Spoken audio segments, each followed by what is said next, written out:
Page 88. The Mystery of Little Kip. If you were an 11-year-old boy of sufficient height like Nicholas, you would have to duck to get through the door of Elfhelm Village Hall. But once he was inside, Nicholas was overwhelmed by what he saw. There were 7 extremely long wooden tables, around which were seated elves, hundreds of elves. There were small elves and slightly less small elves. There were child elves and grown-up elves, thin ones, fat ones, somewhere in between ones. He had always imagined that seeing elves near Christmas would be the happiest thing in the world. But the atmosphere was very miserable. The elves were divided according to the color of their tunics. "I'm a green tunic," said Father Topo, "so that means we sit at the head table. The green tunics are members of the elf council. The blue tunics are the elves who have specialisms, like toy making or sleigh craft or gingerbread making. And the brown tunics are elves with no specialism. It didn't used to be like this. Before Father Vodal, we all sat together. That was what being an elf meant, togetherness." "Who is Father Vodal?" "Shh, not so loud. He'll hear you." When Nicholas had imagined an elf Christmas, he had always thought there would be singing and that there would be lots of sweet things to eat. And there were sweet things to eat. The whole place smelt of cinnamon and gingerbread. Though the elves didn't seem to be enjoying the food much. There was also singing, but the elves were singing in the most miserable voices imaginable, despite the happy lyrics. "Our problems, well, they come and go. They fall and melt just like the snow. But so long as we can smile and sing, problems, they won't mean a thing. Because we can feast and we can rhyme, and be happy that it's Christmas time." But no one was happy. The faces were all sad or sour. Nicholas felt uneasy. He whispered to Father Topo, "What's the matter? Why do they look so unhappy?" Before Father Topo could answer, his great-great-great-great-great-granddaughter proved that not all elves were unhappy. She was already squealing with joy. "It's nearly Christmas." There was silence and a tightening of the air, as if the whole room was holding its breath. All the elves had noticed them now and turned to look at Nicholas. Father Topo cleared his throat. "Hello, elves. It looks like we have a special guest just in time for Christmas. Now, as it is Christmas time, we should show kindness to others, and I think we should all show some good old-fashioned elf hospitality, even if he is a human." The elves gasped at the word. "A human!" one cried. "What about the new rules?" This elf, who was wearing a blue tunic, had a strange beard. It was stripy. He was pointing to a poster torn from the Daily Snow that was pinned to the wall. It said, "The new rules for elves," and then gave a list. Nicholas forced himself to smile and wave, but there was an awkward silence, and only one small elf child waved back. Some of the old elves stood it and grumbled to themselves. It made no sense. Weren't elves meant to be friendly? Every time Nicholas had pictured an elf, he had pictured a happy creature, smiling, dancing, making toys, and offering gifts of gingerbread. That was certainly what his father had told him. But maybe the stories weren't factually correct. These elves just turned and said nothing, and gave very long glares. He had never considered that glaring was such an important part of being an elf. "Should I leave?" asked Nicholas, feeling uncomfortable. No, said Little Nose. And then, just to be clear, no. Father Topo shook his head. "There's no need for that. You can sit down with us. We'll find some seats at the head table." The whole hall stayed quiet, listening to Father Topo's clogs tapping on the tiled floor as the 3 of them walked the length of the room.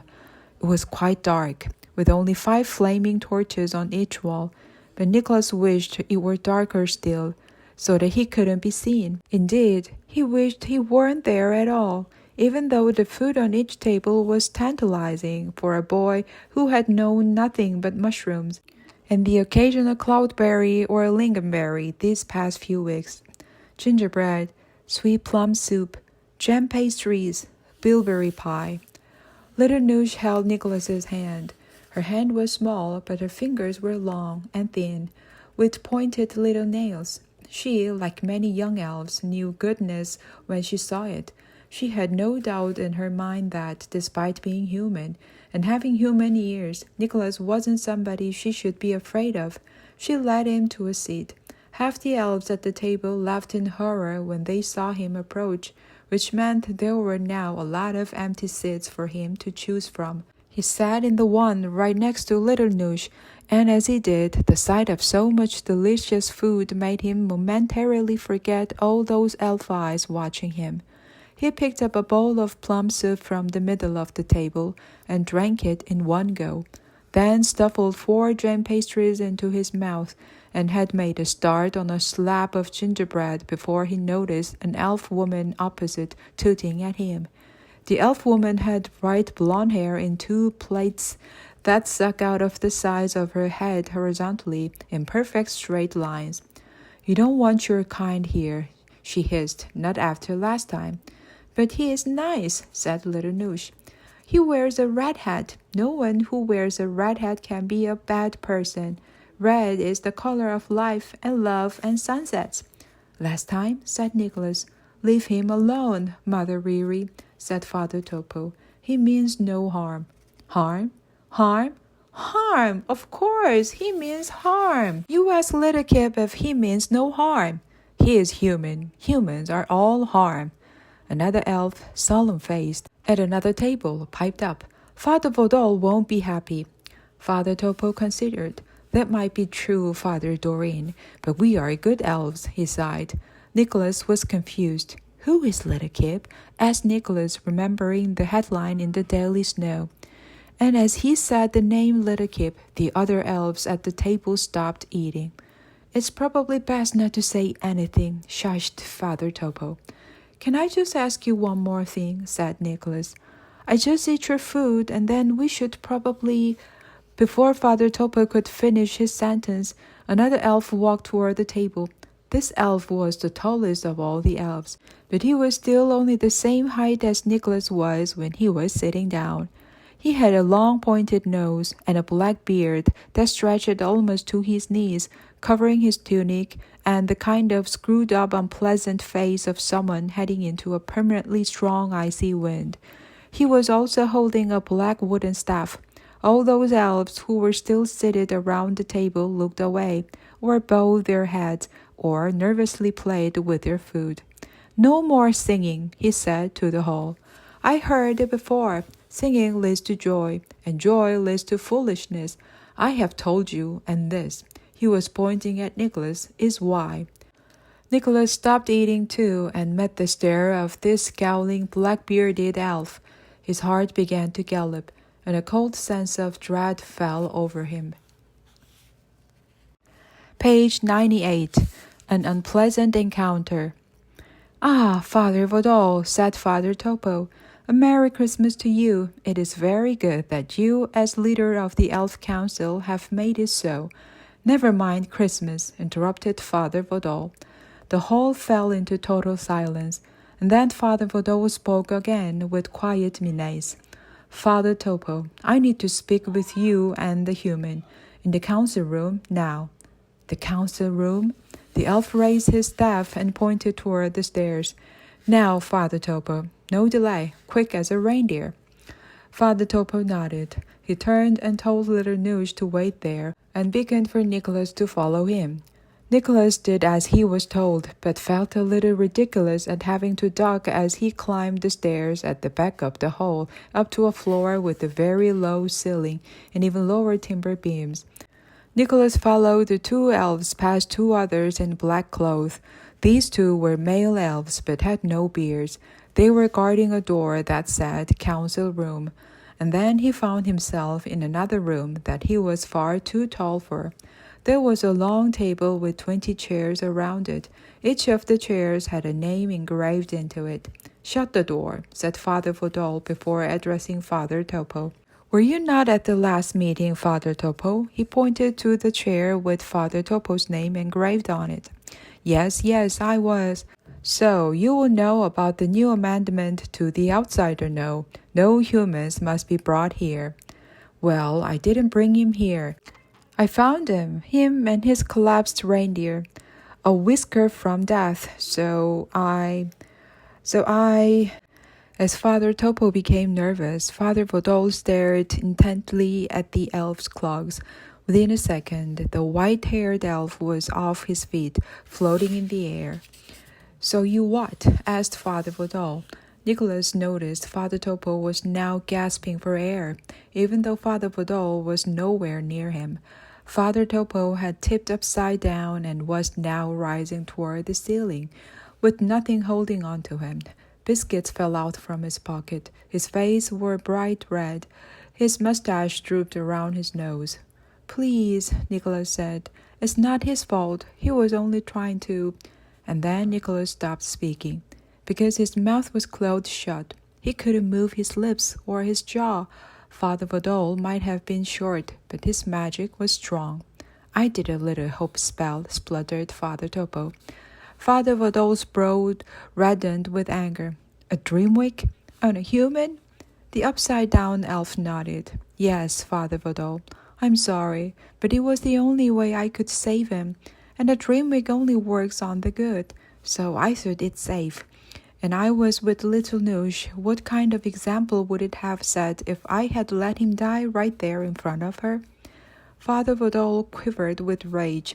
Do you know what this means? You do know that you have given the human gifts he should not have. I take it you have told little Noosh what happened to little Kip? Nicholas tried to speak, but his jaw was still locked, and his tongue lay as still as a dead fish inside his mouth. No, I don't want to scare her. I want her to believe the best in people, even human people. She sees the good in...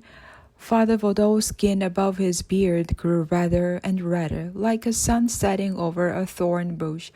Furniture shook, as though the whole room was sharing Father Vodol's fury. Our powers are not for humans. Please, begged Father Topo, let us remember how things used to be before we are elves. We use our powers for good, remember? When your newspaper was full of only good news? Father Vodol laughed. It's true, the Daily Snow used to be full of good news, but good news doesn't sell newspapers. But good is good, Father Vodol nodded. I do not disagree, Father Topo. We must indeed use our powers for good, which is why we must send a clear message that no outsiders are allowed here anymore. We must have strength of purpose and unity. It's lucky for our community that nobody here has a stronger will than the holder of the staff, which is me. I was elected in a democratic fashion to rule Elpham as I see fit. Father Topo, still struggling in the air, gasped. In fairness, Father Vodol, it did help that you owned the Daily Snow and had the newspaper to support your election. Get out, said Father Vodol. As though by force of will, Father Vodol threw poor old Father Topo right out of the window. Nicholas heard a crash and ran to the window to see that the elf had slid along the ice onto a thicket of pines. He tried to shout out to see if his new friend was okay, but his mouth was still firmly locked. Now, human, tell me why you came here, said Father Vodol.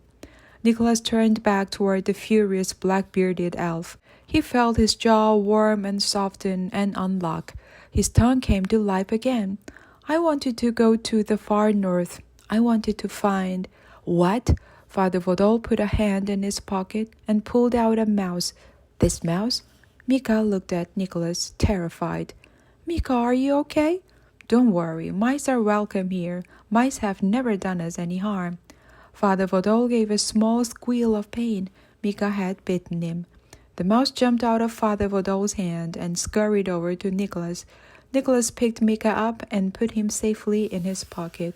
So, you have what you came for. Now, go. Get out of my sight. No, not totally. I set out to find my father, Nicholas said. The elf's eyes widened. And what makes you think your father was in Elfhelm? He asked darkly. Because he was going to the far north. He always told me you were real. Elves, I mean. and he believed in you, and I tried to believe in you too. Anyway, he was heading here with some others to find proof that you exist. Nicholas heard his own voice crack. He could crumble just like gingerbread, but I don't know if he ever made it here. The elf stroked his beard. Interesting.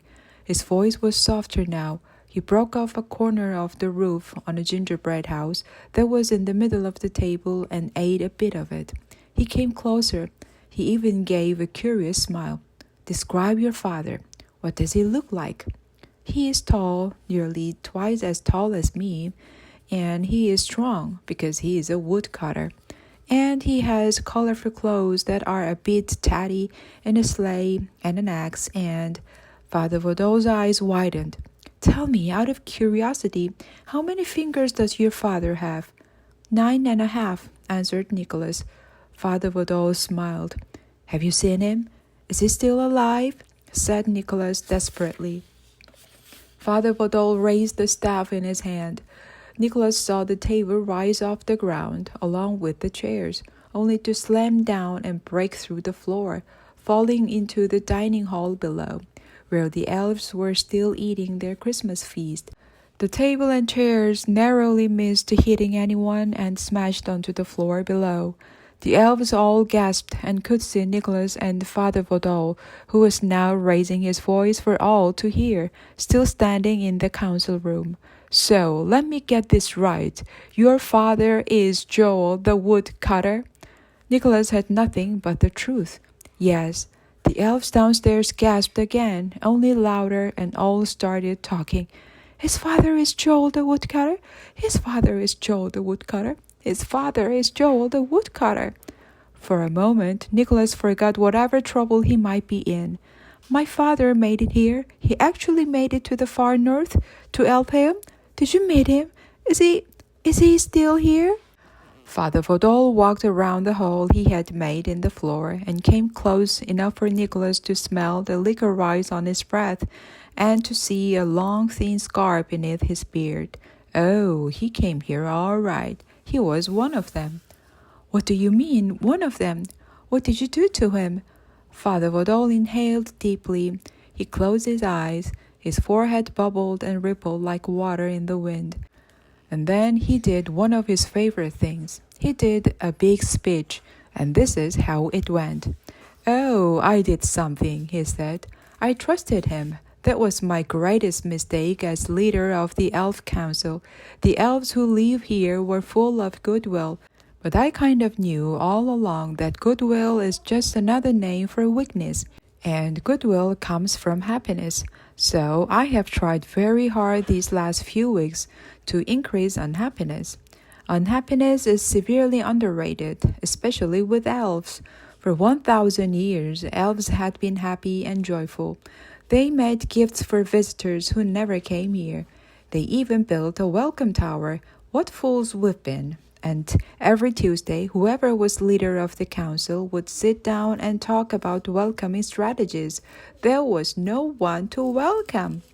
He paused for a moment, pointed to one of several elf portraits on the wall, a painting of an elf with a large golden bun of hair on top of her head, and a very large and kind smile. Mother Ivy, he said. She was the leader of the elf council before me. She'd been leader for 107 years. Her slogan was joy and goodwill for all. It disgusted me, and not just me. Increasingly over the years, elves began to realize it was wrong to live for other people.